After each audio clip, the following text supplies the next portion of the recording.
அப்படித்தான் திட்டம் போட்டு கொடுத்தாங்க. நீ இப்படிதான் பிறக்கணும், இந்த வீட்டுல தான் பிறக்கணும், கஷ்டப்படுற குடும்பத்துல தான் இருக்கணும், உங்க அம்மா அப்பா தச்சு தொழில் செய்யறப்போ நீ ஹெல்ப் பண்ணணும் அப்படின்னு சொல்லிட்டு இப்படி எல்லாம் ஒரு பிளான். இப்ப நம்ம வசதியான ஒரு வீட்டுல இருக்கிறோம். நம்ம வீட்டுல ஒரு சொந்தக்காரங்க வந்து என் வீட்டுல வந்து ஒரு வாரம் இருந்துட்டு போன்னு சொன்னாலே கூட எத்தனை பிள்ளைங்க நீங்க போவீங்கன்னு தெரியல.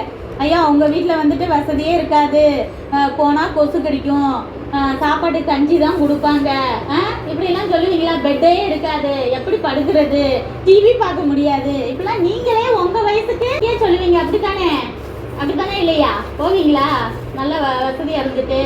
ஆனா ஏசப்பா எப்படி இருக்காரு? தேவன் சொன்னா சரிப்பா அப்படின்னு சொல்லிட்டு உடனே பேச்சுக்கு கீழ்ப்படுகிறார். சரியா? அப்போ அவர் வந்து அந்த மாதிரி பூமியில வந்து பிறக்கிறாரு.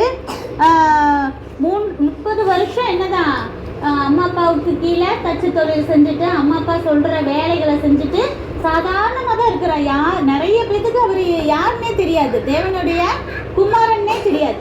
அப்புறம் 3 வருஷம் ஊழியம் செய்யறாரு.